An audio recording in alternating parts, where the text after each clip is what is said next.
Jason, a massive welcome to the Lead on Purpose podcast. James, thanks for having me.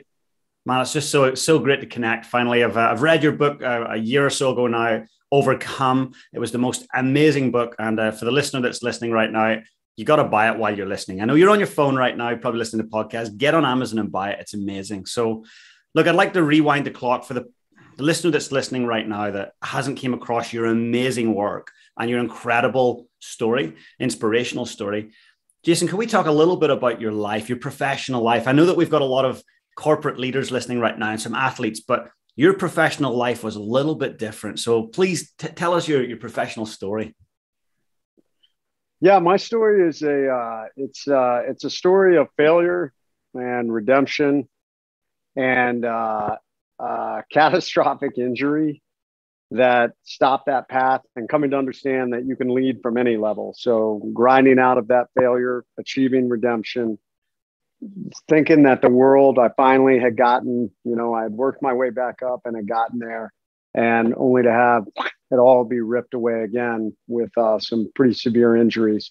But learning once again that you can lead from any situation. And that really has become the foundation of everything that I teach.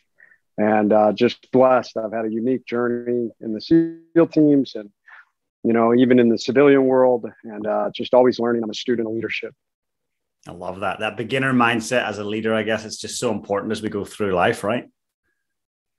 It is. And I mean, that's definitely a big thing, that I talk about. I'm sure, James, with your group, the day you finally feel like you figured it all out and you stop hungering, thirsting for information, challenging your beliefs is the day you're slowly dying. I mean, we're all slowly dying, but you're dying as a leader. And I think that it's critical to constantly be challenge our beliefs. And that's why I always say, hey, I am a constant student of leadership. I've been fortunate enough to be able to lead in many different situations. People out there will say, hey, he's a leader. But I don't have all the answers. What's worked in the past isn't guaranteed to work in the future. So that's why we're always learning. Powerful. Well, let's go into your story and unpack your story of adversity, extreme adversity. And I know that there was two really big pivotal moments. One where you'd had to rebuild trust within your team, and then you came back, and obviously an incredibly life-changing experience and ordeal. So please, I'll let you tell your story in your own words. It's truly inspirational. Yeah, I was a very young man when I joined the SEAL teams. I was only 17 years old. Really, I was 15 when I decided I wanted to be a SEAL. Trained, obviously, to get ready. 17, I was still in high school and joined the Navy as part of something called the Delayed Entry Program with a pipeline to try and become a SEAL. As opposed to a lot of the programs we have now, there was no direct pipeline. Basically, you had to get a rating in the SEAL. There were certain jobs in the Navy that you could have that would allow you to test to become a SEAL. And then in boot camp, you had one opportunity. You raised your hand and you said, hey, man, I want to try out for the SEAL teams.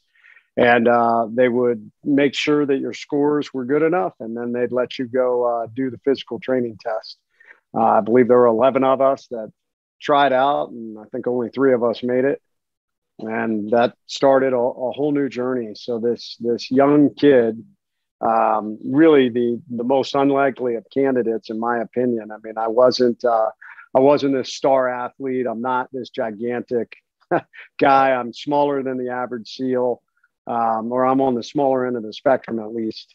And I don't know, just launched into this career that I just loved, had a blast, got to travel all over the world, predominantly Central and South America in the early 90s and mid 90s doing counter drug operations.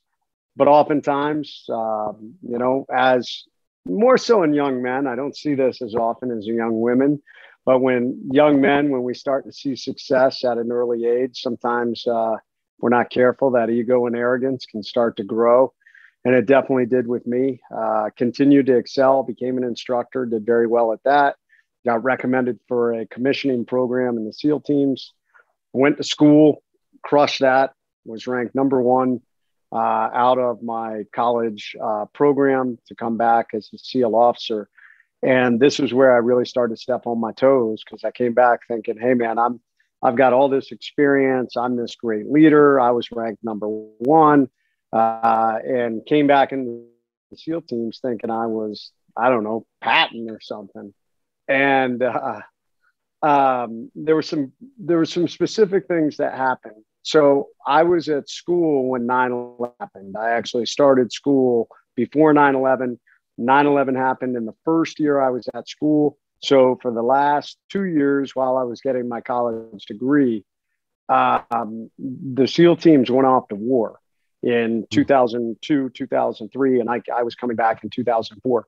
And we quickly realized that a lot of the tactics we had been utilizing in all the years past, what I had been trained with, they did not work on the battlefields of Iraq and Afghanistan. And these really dynamic, urban, Iraq, we were looking at very dense urban fighting in the cities for the most part, or even, extended desert terrain. Obviously, in Afghanistan, we were looking at urban fighting and then very mountainous terrain.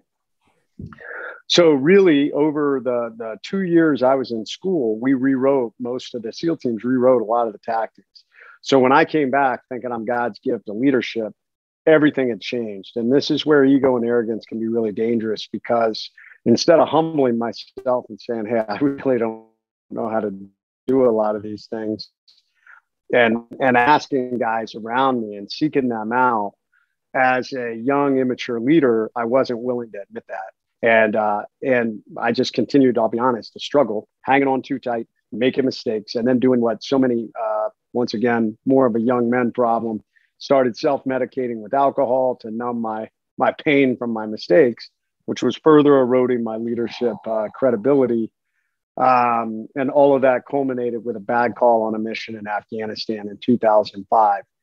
And it was that bad call that was kind of the last nail in the coffin as a young leader, because there were a lot of guys in the SEAL teams who said, hey, in my platoon, and guys who work with me who said, hey, I don't want to work with that guy. That guy's dangerous. He's immature. He's going to get people killed. And I found myself at a crossroads of my career because they were talking about kicking me out. And that was a really, really hard moment. Thankfully, my commanding officer believed in me and said, hey, you got a lot of potential. We just need to humble you. So there were a lot of things that happened. They told me, they basically wrote a letter of reprimand that they said, hey, if we put this in your record, it will officially end your career. But we're not going to do that. Instead, it's going to go in my safe, the commanding officer's safe. You're going to go do another 2-year cycle as a assistant platoon commander, the number 2. And if you do great, this letter gets shredded. If you screw up, then this goes into your record and that ends your career. And then they also said, hey, we're going to send you to U.S. Army Ranger School. We think it'd be good for you, which I'll be honest, I wasn't that excited about going. I actually was a little bitter about going. So, and I would love to tell everybody, man, I was so excited to get a second chance. But as often happens in life, sometimes it takes a little time to recognize the opportunities you have and the second chances you get or the new beginnings you get. And it was in Ranger School that I think I finally really woke up, really came to understand. I transferred from a victim mindset, and that's something I frequently talk about. We're living in a victim mindset world. Everybody's a victim. It's never my fault. Everybody's out to get me, and everybody doesn't like me because of, name a myriad of things: race, creed, color, gender, leadership abilities, height, sexuality, whatever it is, we're a victim. And I saw myself as a victim. And it wasn't until I got to Ranger School that I finally woke up and was like, hey, man, you want to blame everybody else. But the reality is the only reason you're here is because of you. Poor decisions you made, poor leadership decisions. You were focused on you and not outward as a leader. You were focused on, hey, I have this rank, so you should follow me, when the reality is that should never be the case. So came back from Ranger School. I finally knuckled down and graduated Ranger School and came back to the SEAL teams and faced an uphill battle. I mean, the guys did not welcome me back like, hey, we're so glad you're back. You're obviously a changed man because you went to Ranger school. No, they were like, hey, dude, you're still the same guy, and we still don't want to work with you. So it was a real lesson for me, and really the foundation, not the foundations. I mean, I'd learned somewhat of the overcome mindset by grinding through SEAL training and Ranger school and some other hard things in my life. But it was kind of the first real long-term leadership side of the overcome mindset I had encountered, because really every single day I had to earn back the trust of these guys that I had been given the opportunity to lead in a very dangerous job that potentially their lives could be at stake if I made bad decisions. And one of the great things about special operations is if the enlisted guys say, hey, we don't want to work with that officer because he's dangerous, the leadership will remove them. So I had an uphill battle, and that really became the foundation of the three things I teach on now: lead yourself, lead others, lead always. We can get into that later, but that's how I started to live. I focused on that day in and day out, on every day, trying to be the best that I possibly had the ability to do, to lead when I was supposed to, and to follow when I was called upon, and to just focus on setting the example and relentless positivity. And slowly over time, that the guys warmed up to me and said, hey, man, you're doing a good job. By the time we headed off to Iraq in 2007, in 2007, in the early part of 2007, the majority of the guys I'd won over. There were still a few who were, kind of gave me the cold shoulder, but, I think they were waiting for me to mess up is probably what the case was. And we got into very heavy combat operations in Iraq, almost every night going out on missions, very complicated direct action, capture kill missions. And I was doing well. I continued to excel. Everything's a learning curve. So sometimes I screwed up, but I'd own those mistakes and we drive forward, and had a pretty big redemption point on a pretty intense gunfight in June. And that seemed to be the tipping point of the guys saying, hey, man, good job. We'll follow you. Everything was on track. Got to the end of that deployment. We were rolling into the beginning of September. We were supposed to slotted to head home the end of September. And we got word that the number one leader for the Al-Qaeda organization in the Al-Anbar province of Iraq, of Western Iraq, was at a specific location, a guy that we had been hunting all deployment, very dangerous individual, responsible for dozens and dozens of coalition deaths, directly responsible for the death of a fellow SEAL. Petty Officer Clark Schwedler was killed on the very beginning of our deployment. So a guy we really wanted. And on September 13th, we launched on that mission, and I was the assault force commander for the takedown, the target takedown. And I won't get into all the details, but to make a longer story short, we walked into a very well executed ambush. The enemy, we always say, no different in life or in business, the enemy always gets a boat. So no matter what plan you come up with, the enemy gets a boat. And in this case, the enemy had watched how we did things, and they were ready for us when we maneuvered up to the target, and we walked right into this ambush. Myself and several of my teammates were caught in a machine gun crossfire, and two of my teammates were shot pretty well. I also was shot up. I took multiple rounds across the body armor. I took 2 rounds in the left elbow, which I thought shot my arm off in the moment. I took rounds off my helmet, had my left night vision tube shot off, rounds off my right side plate, rounds off my gun. Continued to fire and try and move, lay down some fire for the guys. The guys managed to grab our 2 wounded and get them back behind a large tractor tire that was behind me. At this point, thinking that my arm had been shot off, I tried to run back to the tire to get behind some cover. And that's when I caught a round in the face, hit me right in front of the ear, traveled through my face, exited the right side of my nose, took off most of my nose, blew out my right cheekbone. What was left of that cheekbone broke and kicked out to the right, broke all the bones above my eye, vaporized my orbital floor, broke the head of my jaw and shattered my jaw to my chin and knocked me out. So this gunfight continued to rage over me for um, probably another 20 minutes. We estimate the firefight was at least 30 to 40 minutes. So for at least 25 minutes, we would estimate that I was pinned down under this enemy fire, until at one point during a lull and fire, my team leader ran forward, got me, pulled me back to that tire, and got a tourniquet on my arm, and undoubtedly saved my life.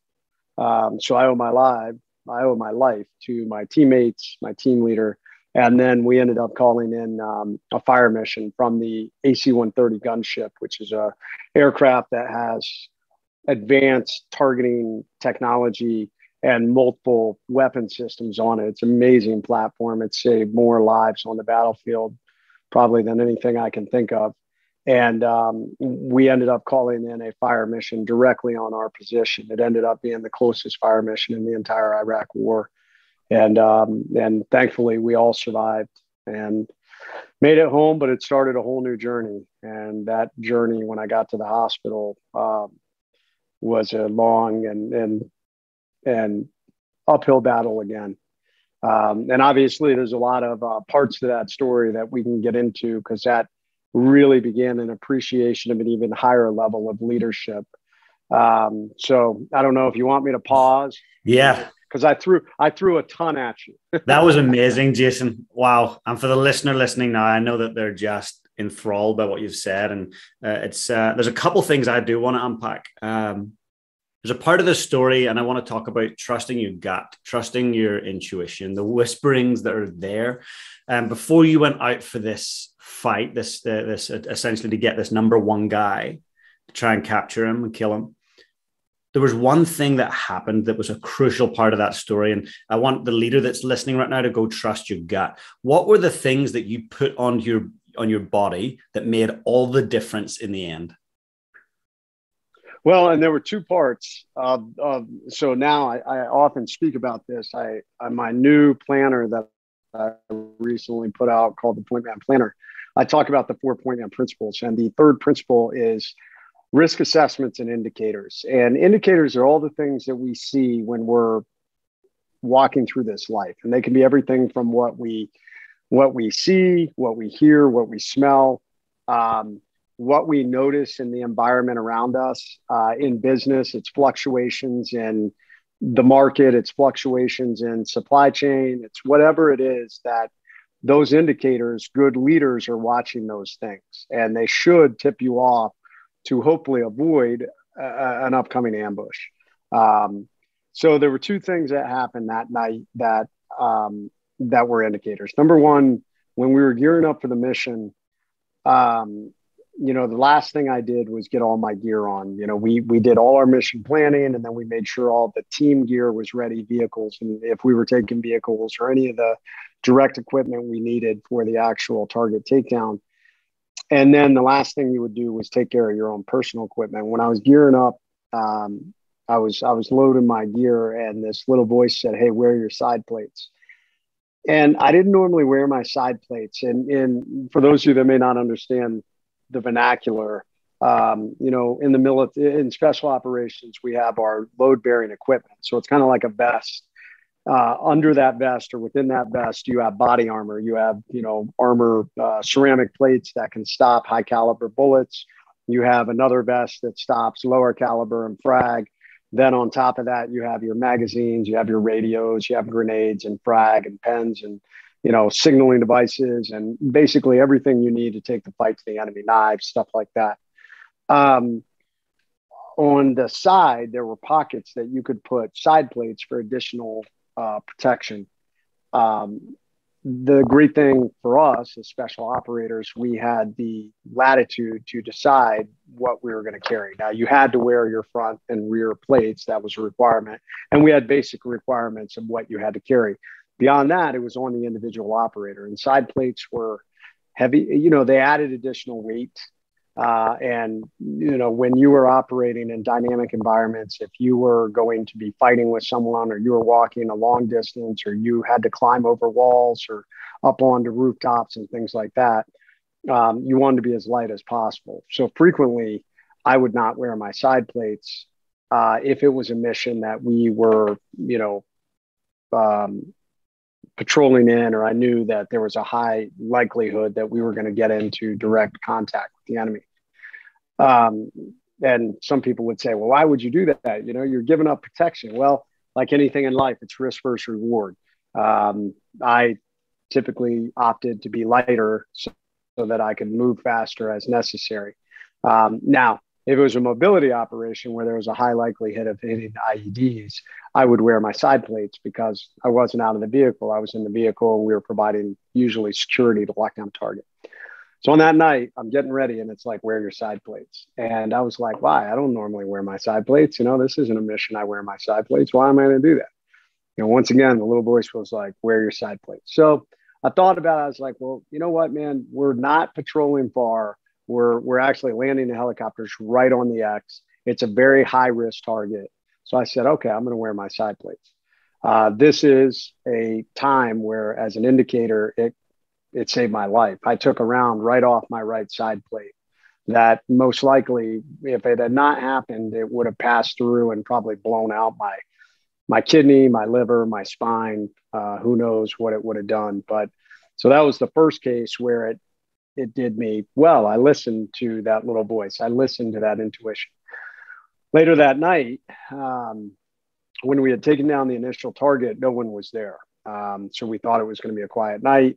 At one point, we realized there was activity on another house about 150 yards away. So my boss, the ground force commander, said, hey, Red, I want you to take your team and maneuver to this house, another, about 150 yards away. We saw some people flee out. As we were moving up, we were starting to encounter some pretty dense vegetation, which about 75 yards forward is where the enemy was hiding. And as I was starting to push into that vegetation, my spidey sense was going crazy.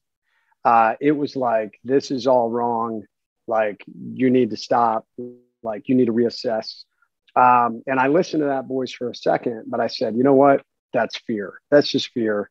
This is a high risk target. We know these are bad guys. I've got the aircraft up above that's telling me they can see some of these guys. That's just fear. Push that away. We've seen this situation before. We're going to drive forward. And that's what we did. And unfortunately, we walked right into an ambush.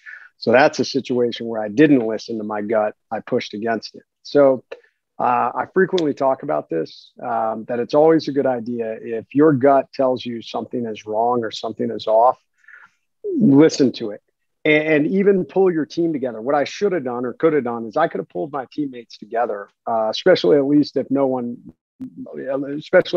team leader, my senior guy with me, and said, hey, man, I've got a bad feeling about this. What are you feeling? What are you thinking right now? And if he had said, dude, this does not feel right, maybe we should come up with an alternate plan, and we could have done that. So I would encourage that in business. Sometimes it will be fear. Sometimes we're doing high stakes, high risk things. And, that little fear bubble will bubble up and we'll say, I'm afraid of the uncertainty with this, but sometimes it's the right thing to do to make a change because of that. So listen to that voice. That's a really good one. Thank you for sharing that. And for the listener that's listening right now, look, Jason lost around 40% of his blood while he was lying there. And on the medevac, there was a lot of doubt around whether he was going to pull through. But I want to tie this into personal care, personal health, fitness. Your fitness level would have been phenomenal. And I imagine that would have been a contributing factor to you surviving this horrific injury, multiple injuries. So for the leader out there, whether they're on the sports field or they're in the boardroom or they're leading their family, how important is it to be physically strong and healthy? I talk about 5 key areas, what I call the Pentagon of peak performance, to be a balanced, effective leader. And the foundational level is physical leadership. And it's interesting. I'm sure everybody listening on here, whether you're a professional athlete or whether you are a C-suite executive, we all reach a point in our lives where the level of responsibility starts to grow. If you're a professional athlete, obviously fitness is a critical part of what you do. But typically for everybody else, we reach a level where the demands of our job, of running a family, of trying to do everything in our lives starts to catch up. And we start to look at, okay, I just don't have enough time. What am I going to start to cut? People usually cut physical leadership or fitness first. And I will challenge anyone that is a bad idea. This machine that you walk around in is incredible. And the better you take care of it, the better it's going to take care of you. So if you are physically fit, and I break this into 3 levels. Number 1, fitness. So how much you move your body. Number 2 is nutrition. What do you put into your body? And number 3 is sleep. So number 1 on the nutrition level, if you take care of yourself well on number 1 on all 3 of those levels, if you take good care of yourself, you're going to manage stress better. You're going to have more energy. You're going to be able to go longer. You're going to be more positive. Your emotions are going to be better. You're going to have a better immune system. And then the kicker, like James talked about, is God forbid you ever had a major traumatic incident or illness, injury, disease, you will sustain it much better. Your body will be healthier and be able to deal with it better. No different than me. I mean, I was probably in the best shape of my life. When I got wounded, I was actually training to screen for our next year SEAL team that comes with a very difficult physical test. And so I had been training if we weren't doing operations, I was training. And the doctor said, hey, your fitness saved your life. So fitness, nutrition, guys, so many of you that are listening to this podcast love a hot sports car. We love a Ferrari or a Lamborghini or, Bugatti or whatever it is. Well, those cars are designed to run on super high octane fuel. You're not going to put low octane or crap fuel in your car. You're going to baby it. You're going to take care of it because you have this amazing piece of precision machinery. So why do you put crap into yourself? You are you're a Ferrari, man. You're a Ferrari. And all these people out there don't take care of themselves and they put substandard fuel into their bodies. So you're not operating as well. And then the third one, guys, is sleep. And this is a big one because I meet a lot of executives. Athletes usually are a little smarter about this. I meet a lot of executives in the business community who brag about, I get by on 5 hours of sleep or 4 hours of sleep. And I tell them, I'm like, hey, man, congratulations. You are chronically fatigued. You are nowhere near operating at the best level you have the ability to be. The SEAL teams, obviously, there are times that we have to go through with very little sleep. Obviously, in Hell Week, we do a week where you only get like a couple hours of sleep in the entire week. It is terrible for you. It's terrible for your body.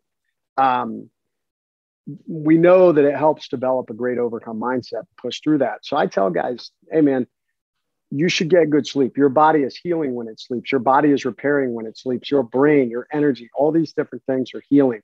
And the average person out there needs at least 6 to 7 hours a night. My friend, fellow SEAL, Dr. Kirk Parsley would yell at me and say it's actually 8 hours. I'm going to go down a little bit for you guys, but those are the 3 things that are critical. You want to be a better leader, take care of yourself physical, build that foundation. You build everything else on top of that. That should be a priority for all of you. It's great advice, really good advice. And let's go to Hell Week. I've read a lot about Hell Week. I've never been anywhere near Hell Week. But I imagine there's a certain mindset that you've got to embrace to be one of the few who actually doesn't ring the bell, one of the few who qualifies and graduates. So for the person who's going through a Hell Week of their own, whether it's too much work and 100-hour weeks or stress or relationship meltdowns, what's the mindset that they can adopt or certain habits that they can think of that can help them actually get through their Hell Week? So take it in bites. And this is really how we should live our life anyways. First off, balance is not balance. When I talk about the Pentagon and peak performance in 5 key areas, it's not like it's 20% in each area. The demands of life don't work that way. It's just awareness that, hey, I need to make sure I'm putting time into physical leadership. I need to make sure I'm putting time into social leadership, spending time with my family, friends, things like that. In goal setting, we're setting those incremental goals. So Hell Week is no different. You just need to set your focus shorter and not longer, because that's typically where people get off course when they're dealing with their own. Maybe you're going through a business Hell Week. Maybe you're going through a relationship Hell Week. Maybe you and your spouse are just at it and you're thinking, this isn't worth it. I'm going to throw in the towel. Usually it's when we're at the hardest points, our own Hell Weeks, that we're ready to quit. And what we need to do is look at the small incremental, like how do I make it to the end of, right now, how do I make it to the end of this evolution? I'm working on this report and it's grinding. How do I get to the end of this? Because the reality is once you get to the end, you get a little bit of a breather. And most people tend to quit when the discomfort, the pain, the stress is at the greatest. Mentally, we're at that breaking point. I really try to encourage the guys that seek out me for advice on SEAL training. I tell them, don't quit during an evolution. Everybody's going to, but you don't do it. Like, no matter how painful and how uncomfortable you are, if you truly want to quit, wait till the end of the evolution. Push through and just tell yourself, I'm going to make it to the end of this evolution. And then when you get to that end of that evolution, reevaluate and decide, hey, do I really want to quit, or was I just truly uncomfortable and in pain? 99% of the time, guys don't want to quit. It's just they're in a moment of weakness, and we all have them. So I encourage you to set those shorter goals. How do I get through this day? Let me get some sleep. I'm going to attack tomorrow. Tomorrow's another dragger, but I'm gonna push through. Maybe I need to take a break and walk, get outside, walk for a few minutes, reduce that stress, and just continue to do things that reduce that stress momentarily. And that's how you end up getting all the way through. Really amazing. I love that bite-size approach, that kind of 1% approach. It's incredible. And the Pentagon of peak performance, I know the person listening right now is going, what is that? Tell me more about that. So I'd love to just spend a bit of time unpacking your Pentagon of peak performance. Yeah, when I got in trouble as a young leader, I realized I was kind of out of balance as a leader. I'll be honest, physically, I was in shape as a SEAL, but I wasn't where I needed to be. As a SEAL leader, you should be really in the best shape that you have the possibility to be. It doesn't mean that I'm going to beat everybody in my platoon. I want to, but everybody has gifts. Everybody, you're going to be good some areas and other people are going to be better in others, but you should be 100% the best version of yourself. So I wasn't there physically. Mentally, I definitely wasn't there. I wasn't challenging myself. I wasn't challenging my beliefs. Emotionally, I was definitely a basket case. I was up, I was down. Socially, I wasn't, in my opinion, doing as good a job. And spiritually, I was off course also. So these were the 5 key areas that after I went through Ranger School and I was rebuilding myself, that I really tried to say, you need to put time and effort into these areas. So physically, you should be killing it. Mentally, I was consuming every book I could find on leadership. I was watching good leaders in my SEAL team and saying, hey, man, that guy's a rock star. I want to be like that guy. What's he doing? And then I would say, that guy is not. The guys don't like him. What is he doing that I want to make sure I'm not doing? And I also looked at myself. Guys didn't want to work with me. So what was I doing in the past that I want to make sure I'm not doing again in the future? So mental leadership, it's challenging our beliefs. It's consuming information. Emotional leadership is how do we manage our emotions?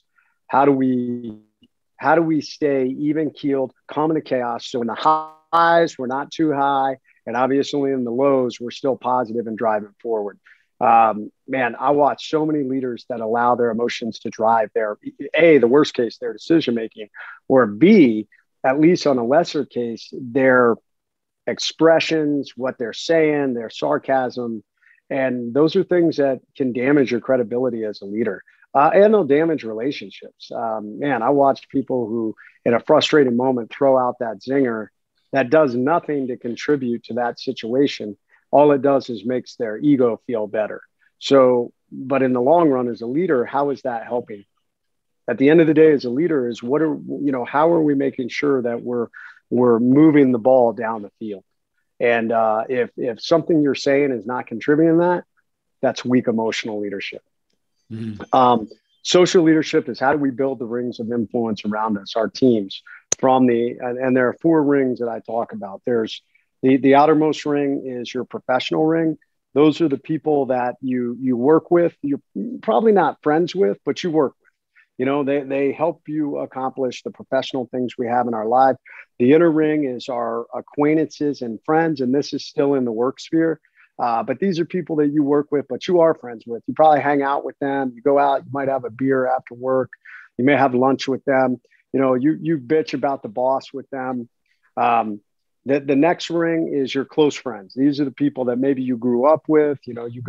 You work out with, you play sports with, maybe go hunting with. Maybe they're your neighbor and you do barbecues together and the kids hang out. And then the bullseye is our family.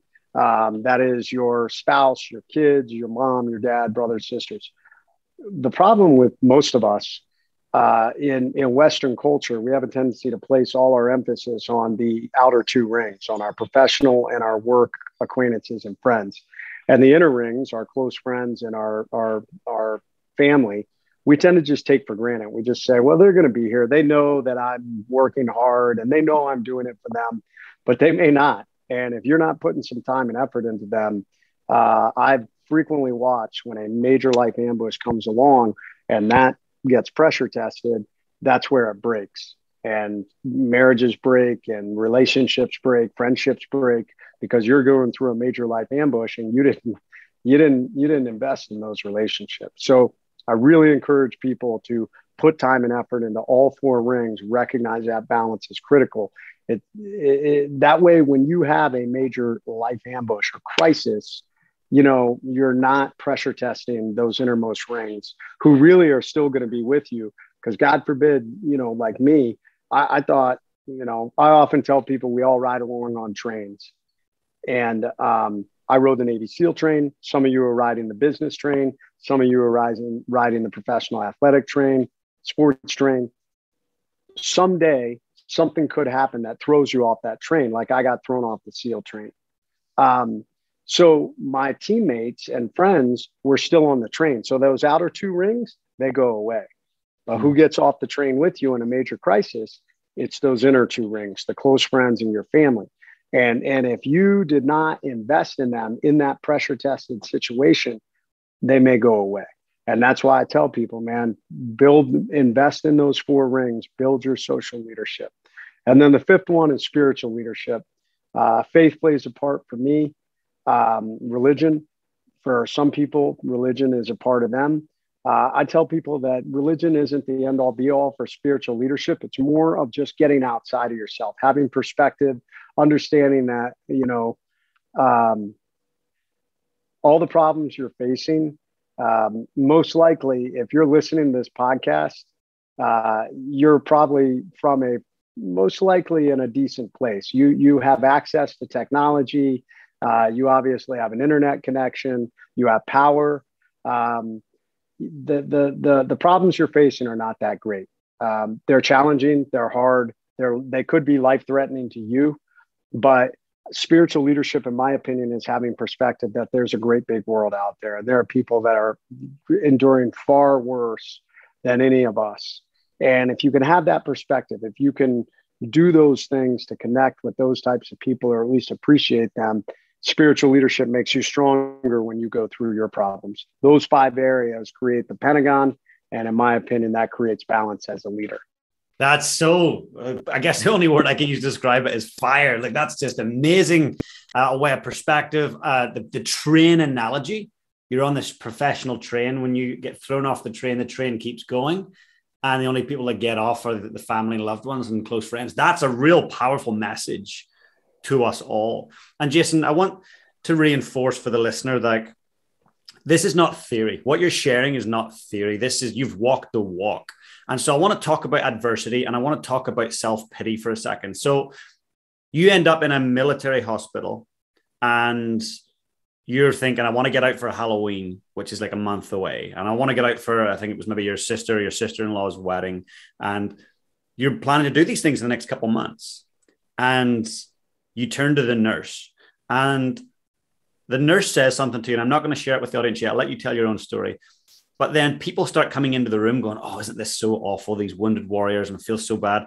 I want you to please share your response to those things and what the nurse told you, people coming in, and then what your response was. It's incredibly inspiring. Yeah, thank you. So we'll back up for 1 second to make it relatable to everyone. All of us in this life are going to encounter, are going to encounter these catastrophic, what I call the end moments. And it may very well be the end of one part of your life. It could be you lose a job, a business could fail. It could be a divorce. It could be sexual trauma. So it could be, the loss of a child or the loss of a close family member. These are all major the end moments, or life ambushes, as I call them. And there's a natural tendency when we endure these moments that we get hit with all the negativity. There's no hope. There's nothing I can do. It's all outside of my control. It's not fair. These are the thoughts that everyone has, including me. So when I was sitting in that hospital, I mean, you have to think, I had just finished this impossible climb out of this deep, dark hole, being told you don't deserve to be a SEAL and we don't want to work with you. That is the hardest road I've ever walked.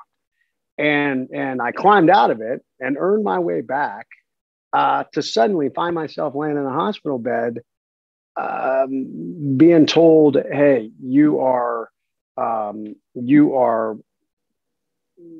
no use of your left hand. Your elbow is so mangled and the nerve damage is so great. We're talking about amputating your arm. Your face is mangled. You have really no nose. You just have tubes that are coming out of what's left of your nose. You are wired shut from the massive amount of your shattered and broken jaw. You are trached. We're feeding you through a stomach tube. You've lost so much blood. We've given you 7 blood transfusions. And because of all that blood loss, you're so weak that you have to have nurses come in and help you go to the bathroom. And, that was depressing. It was tough to wrap my head around all that. And I was thinking all those things, there's no hope. There's nothing I can do. It's all outside of my control. This isn't fair. And I remember thinking like, okay, well, all right, well, I'm just going to drive forward and, get out of this situation. How long is it going to take to put me back together? And I remember asking the nurse, I had to write to her, or the doctor, actually. It was the presiding doctor. And I said, how many months is it going to take to put me back together? I got, James, like you said, I got things to do. I got to go to my sister's wedding. I want to get back to Iraq. And she was like, months. She's like, Lieutenant, it's going to take years to put you back together. And like, that was a blow. The doctors telling me all these different things was a blow. And it just felt like one blow after another. And I almost felt like I was back in that gunfight in Iraq, that it wasn't the bullets and bombs of battle, but it was like the bullets and bombs of life. And every time I turned around, I was getting hit again. And I remember at one point thinking to myself, man, like, okay, so I'm potentially going to be forever disabled. I'm going to be permanently disfigured, and my special operations career is over. And while I was navigating all that is when I had a couple of people come into the room, like James mentioned, who had a lot of pity. They had a lot of pity over what had happened. Pity for me, pity for fellow wounded warriors on the ward, and just, hey, these young men, this is so sad that they have been all banged up and they're never going to be the same. They're never going to be able to overcome. And they left. And I remember just kind of sitting there with all this weight and negativity on me, like just thinking, like, where do I go from here? And here's the interesting thing. In this life, the greatest gift you have as a human is you have a choice. You have a choice in how you're going to deal with adversity and problems. Nobody forces you to lay there and feel sorry for yourself. Nobody makes you be a victim. It's an internal choice to be a victim. It's an internal choice to lay there and feel sorry for yourself. It's an internal choice to have a pity party and just stay there. And I was at that moment where I said, I just got done climbing out of this dark hole. You created these rules of leadership, which said, lead yourself, lead others, lead always. Guess what? Just because you're in a hospital bed doesn't mean those rules no longer apply. So it's go time. Like, let's go. From this point forward, it's relentless positivity. And you're not going to let other people come into this room and feel sorry for you. When my wife came back into the room, she had been gone for a few minutes when those people were in there. I motioned to her and said, hey, let me have my pen and paper.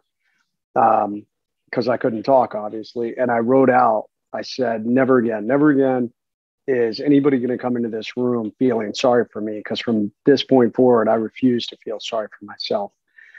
And I wrote out this sign that said, attention to all who enter here. If you're coming in this room with sadness or sorrow, go elsewhere. The wounds I received, I got in a job that I love, doing it for people that I love, defending the freedom of a country that I deeply love. I will make a full recovery. What is full? That's the absolute utmost physically. I have the ability to recover. And then I'm going to push that about 20% further through sheer mental tenacity. This room you're about to enter is a room of fun, optimism, and intense rapid regrowth. If you are not prepared for that, go elsewhere. And we signed it to management. I love it. You're incredible. And you put it up on the door?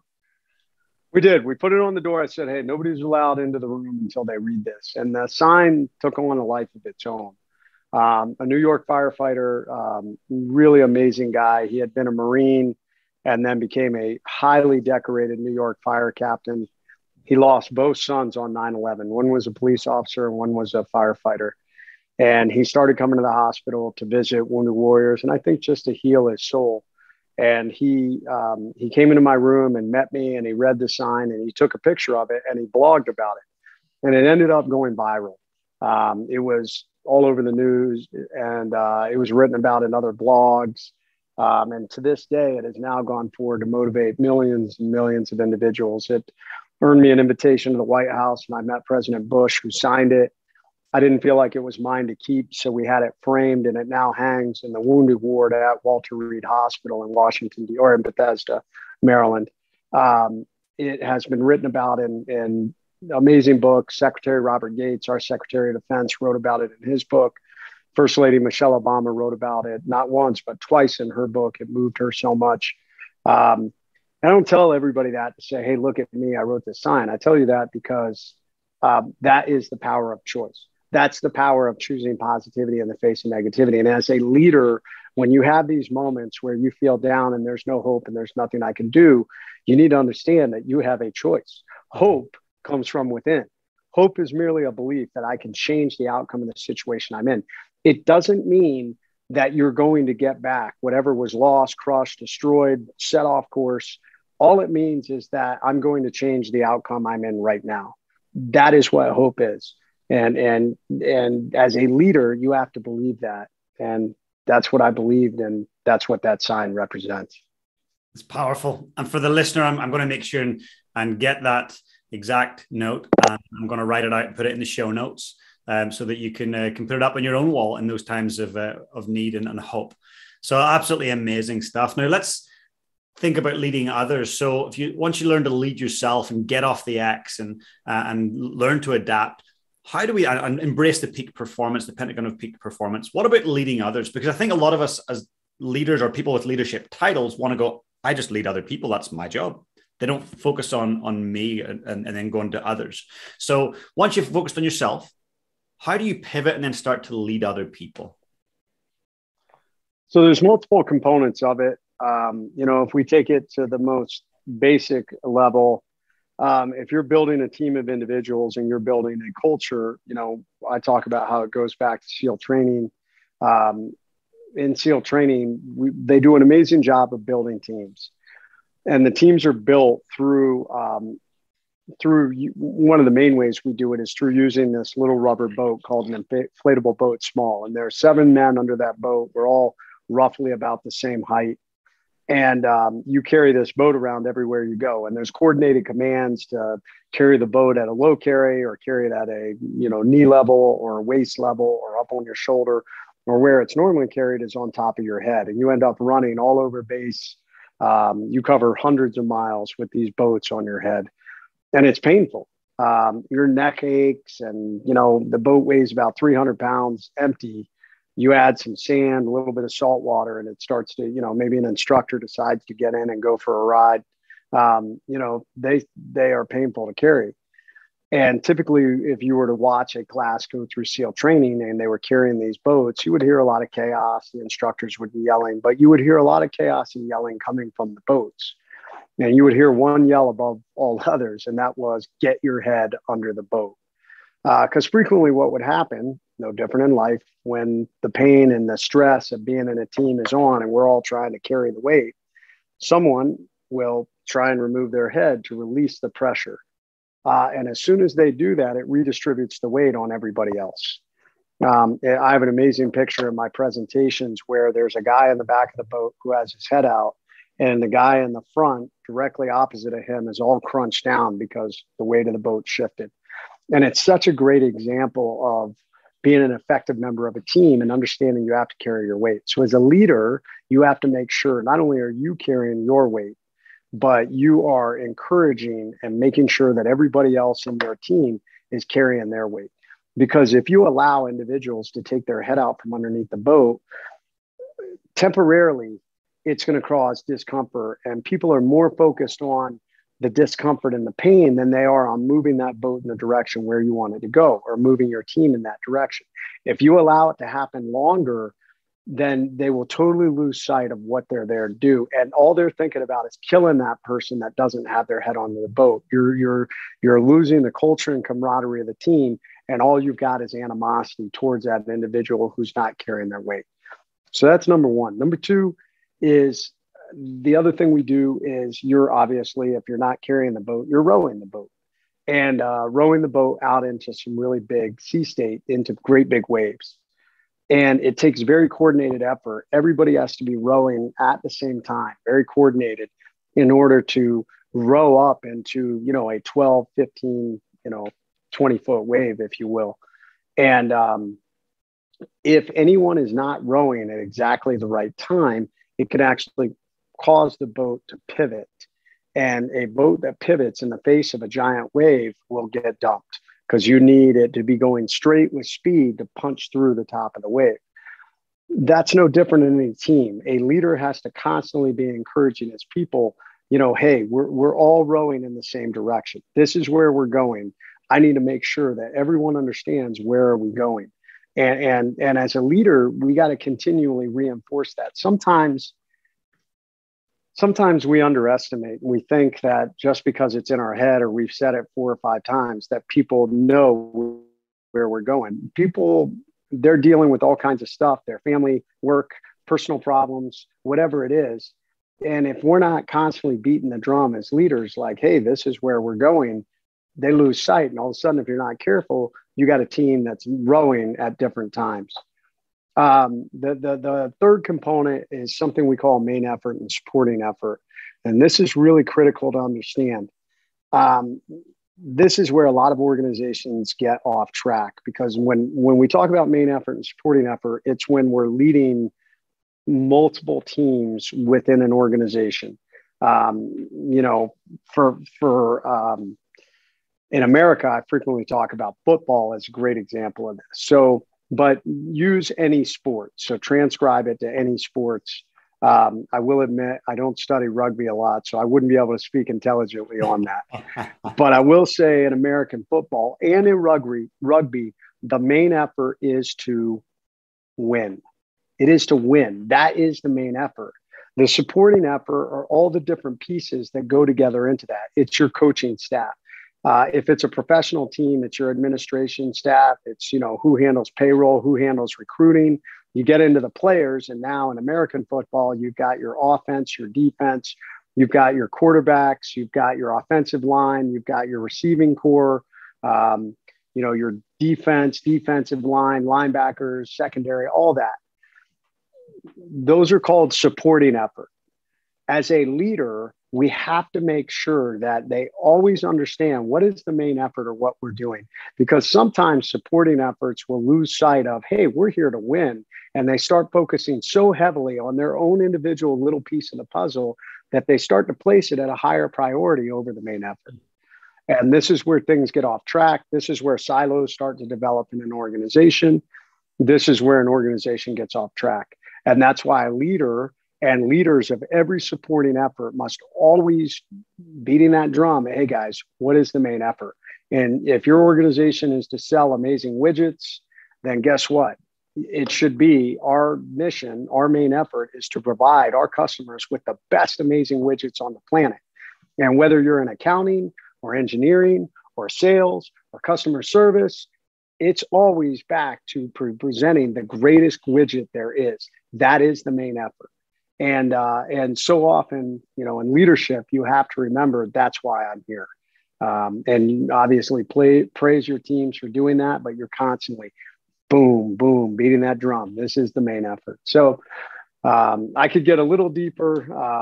You know, we could then almost get into extreme ownership also, which is, I think, the final part of what I talk about in the teamwork section. But those are some pretty... Extreme ownership. I think every listener that when you said that, they all perked up like, yeah, we want to know that.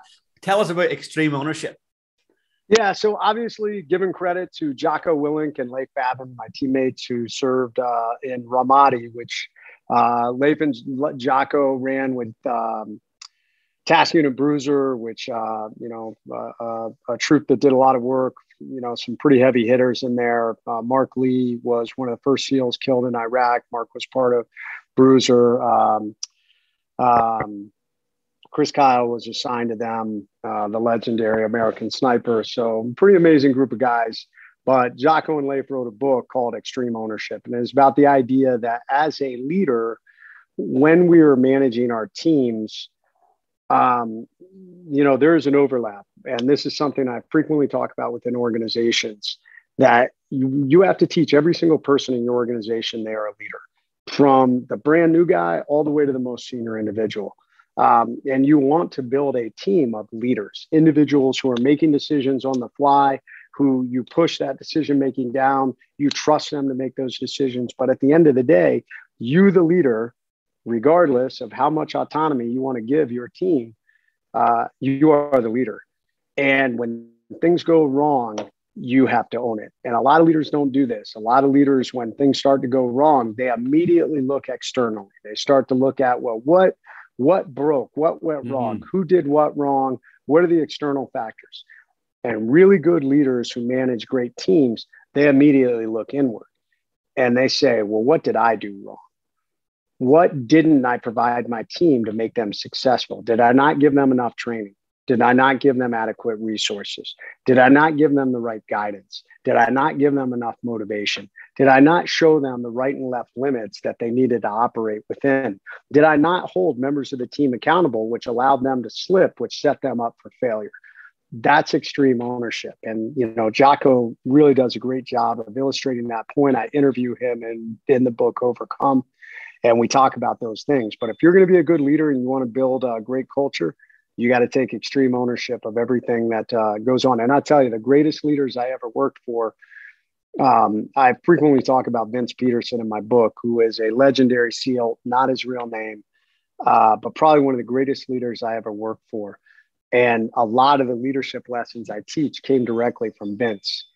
And when you talk about extreme ownership, Vince was the perfect example of that, because he had the ability to motivate a team in a specific direction, how to always say, hey, this is the main effort.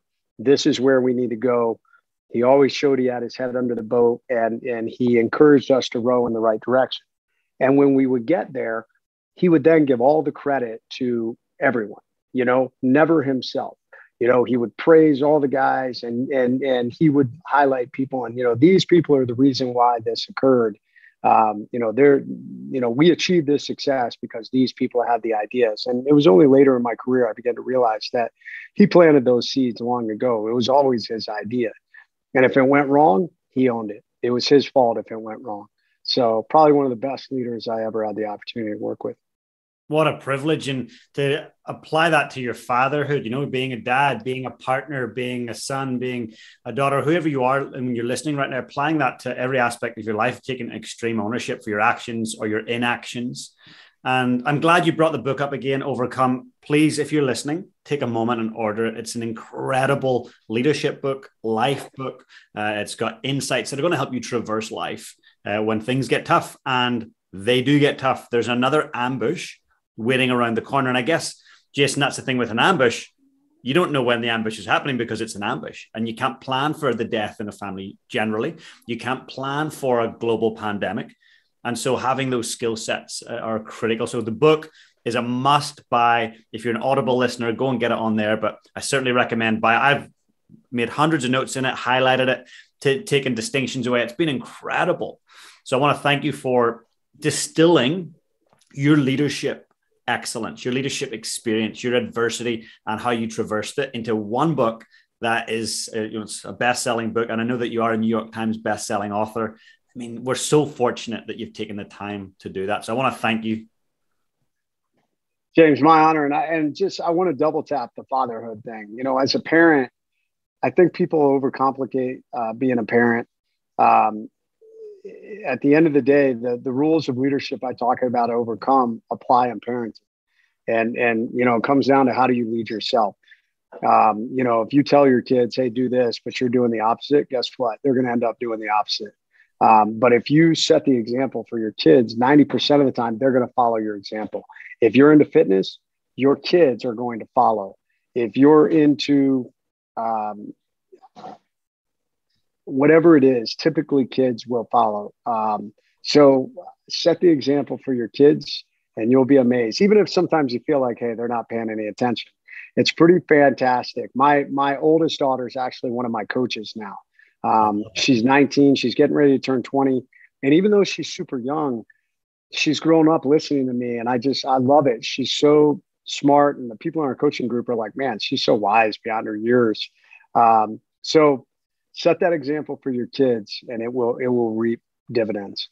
Incredible. Well, there's two things I want to ask you before we wrap up. So the first thing is, do you have any events coming up where people can actually rub shoulders with you, meet you, and learn from you?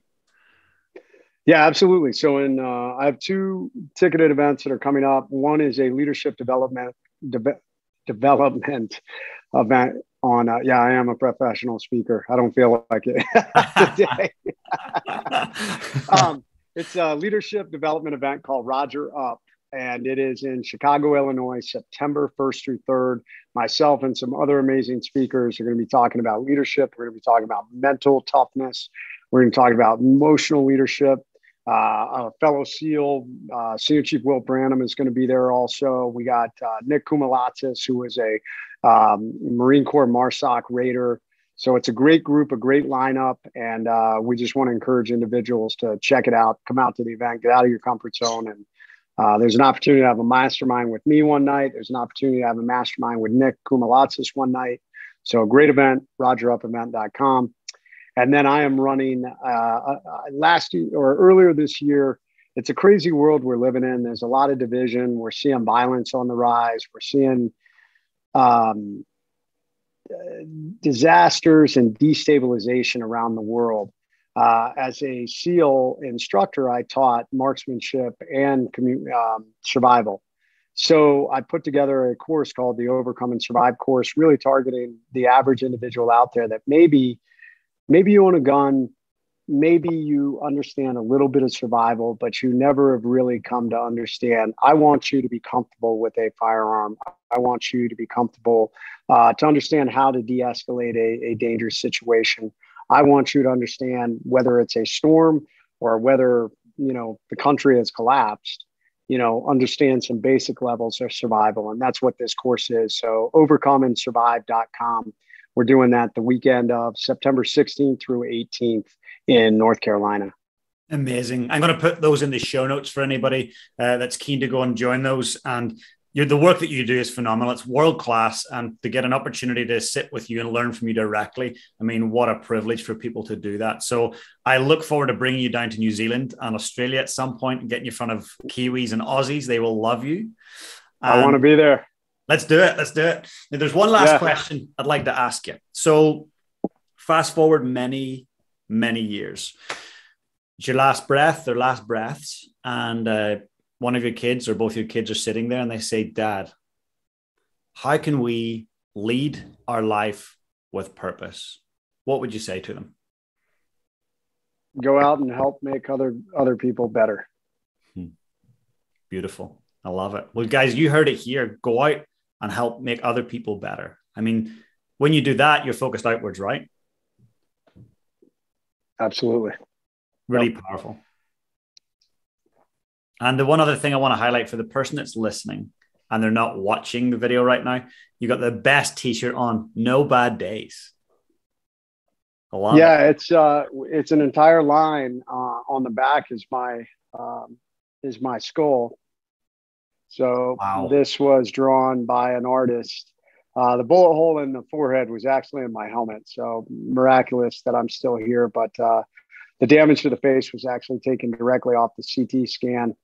And so that's what's on the back of the shirt. We have a whole no bad days line, and it's really a mindset.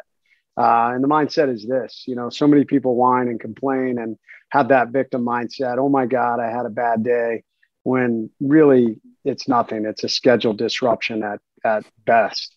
And it's a mindset of, hey, if I'm still alive, if I'm still breathing, then it's a good day. And it's up to you to make it a great day. So if you approach your day like that, no bad days, you know, and that's what I think about when I look at that skull. I think, hey man, I'm blessed to still be here. Absolutely. And we're so blessed to have connected with you today. So thank you so much for sharing and helping us all work on overcoming adversity. I sincerely appreciate you. James, my honor, man. Thank you. And definitely, I can't wait. Let's do this. My wife would love to come to New Zealand, as would I. New Zealand, Australia. Actually, her brother is living in Australia. So we need to get there and see him anyways. Let's make it happen. All right, man. Let's do it. Cheers, mate. Hey guys, if you enjoyed the content today, please smash that subscribe button below. And if you want to become part of my community, I've got an amazing free Facebook group. Please come and join us. The link is in the description below. And also, if you've got any questions about today's session, I'd love to know. Just comment below and I'll be sure to get back to you guys. Have the most amazing day.